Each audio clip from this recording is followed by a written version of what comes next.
Hi, I'm Arlen, pint-sized punk here at ArcTanGent with Fank. Hi. Right, what music were you into when you were 14, like me? What music was I into when I was 14? That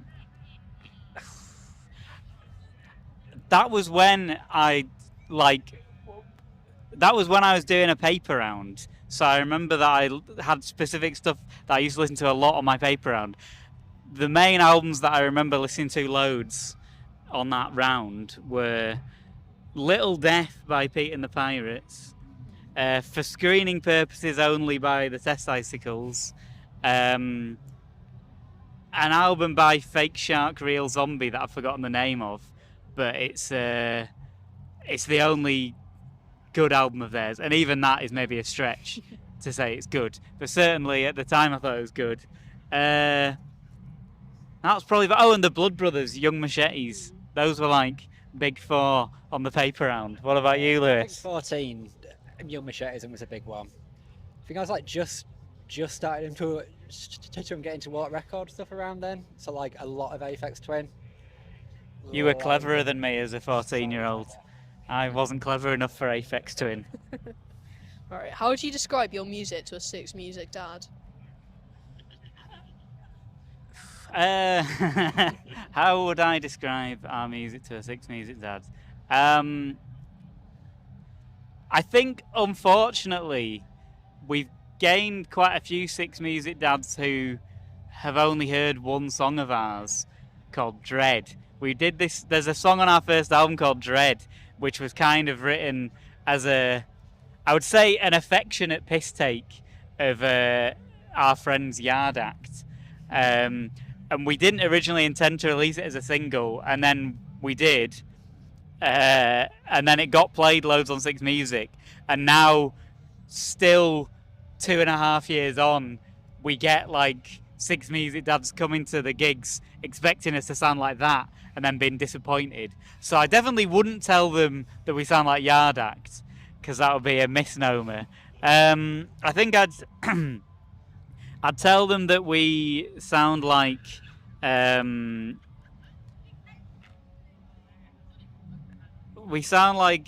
if Nine Inch Nails were fronted by Peter Kay. Yeah. What? No, that's perfect. Yeah. There we go. Nine Inch Nails fronted by Peter Kay. I'm not saying that that's what I believe. I'm just saying that those are reference points that I think a Six Music dad could understand. Alright, what are you most thankful for? In life, Yeah. I'm going to let you take this one first, Liz. What am I most thankful for? Oh God. Oh golly gee. My good pals who I get to make music with. That's very sweet. Yeah. It's very nice, isn't it? I am most thankful for my good looks, wit and charm. And also my giant dump truck ass. There you go. Alright, Marmite, yes or no? Yes. Marmite, yes or no? Neutral. I can take it or leave it. Come on now. Yes, big fan. But not like off-brand Marmite. I had an old housemate who once was going to do a food shop, and I mentioned like, oh, we're out of peanut butter and we're out of Marmite, and he came back with like the most expensive peanut butter I've ever seen in my life, and like Sainsbury's own yeast extract. And I was like, this is the shopping of a madman. This is insane. So none of that, but proper Marmite, yes please. Alright, what's your one essential vinyl? One essential vinyl. You're not a vinyl guy, are you? I'm not a big fan. We're on the way here. I was telling Lewis that I've got 2 copies of Rust Never Sleeps by Neil Young, and was asking him if he wanted one of them. So if I give you that, then that will be your only That'd be record. my only record. I've got like, it's in double digits. I've got a few. I don't think that's true. True. For me, I'm gonna say Red by King Crimson. Yeah, that. Alright. If you could live in any fictional universe, which one would you choose? You sound like you've got an answer for that. Still thinking. You go first. Okay.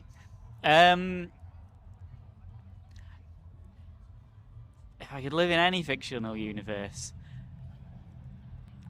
I think because it's got to be one that's not too horrible. I feel like I like a lot of horrible media, but I'm rewatching all of Twin Peaks at the moment. I don't think I'd want to live in Twin Peaks.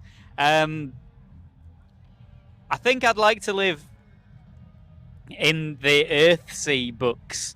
I'm reading Earthsea at the moment. That's mostly quite nice. I'd live there. What about you, Lou? Maybe Discworld and Terry Pratchett. Discworld. Yeah, lots of japes. I feel like I feel like you don't live a convoluted enough lifestyle to live in Discworld. Oh, You'd have to develop some more quirks. Imagine living like a very, very boring life, and with all that going on around you, though. That's true. Sounds lovely. There we go. Discworld. Which song do you wish you'd written? Which song do I wish I'd written? I feel like I'm saying... I feel like I say this about once a week about a song. Like, as in, like, on a weekly basis, I'll hear a song and be like, wow, I wish I wrote this. At the moment, I think the song I wish I'd most written is A Human Certainty by Saccharine Trust. Is, yeah, really good. They were like a early like SST band, which is like the label that Black Flag ran in the 80s, and they later went and did like mad free jazz, which is kind of interesting, but it's not amazing. But I'm sort of fascinated by like punk bands going on to do not punk stuff and not doing it quite right. It's kind of amazing. But the first album they did, Pagan Icons, is like amazing, like gothic, like hardcore. But I like hardcore where the vocalist sounds like a bit wet. I like it when it's someone who's a bit like, oh, and he sounds a bit pathetic, and so it's sort of like early 80s like West Coast hardcore, but with a guy who sounds like you could push him over really easily. And I wish I'd wrote that song, A Human Certainty. It's great. What do you reckon? Oh God. Carly Rae Jepsen and Run Away With Me. That's a really good one. Perfect pop song. That is amazing. Yeah.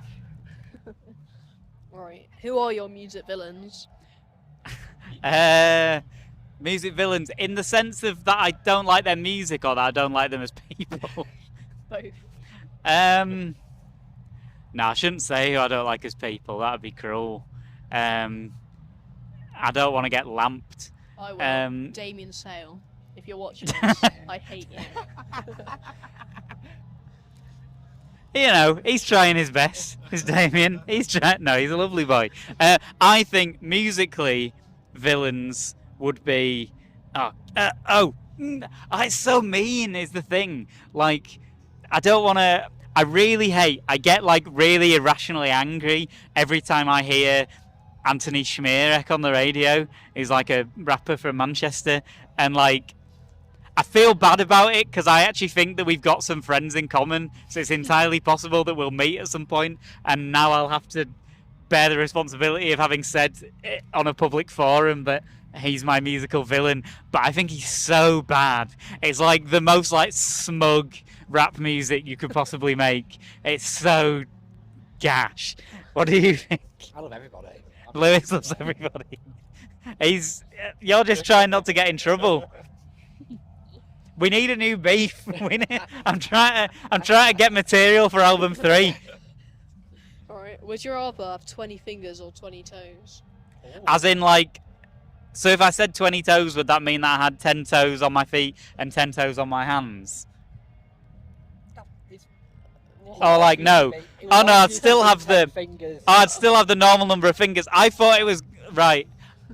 I think I'd have 20 fingers. That seems more useful. 20 fingers. Imagine all that.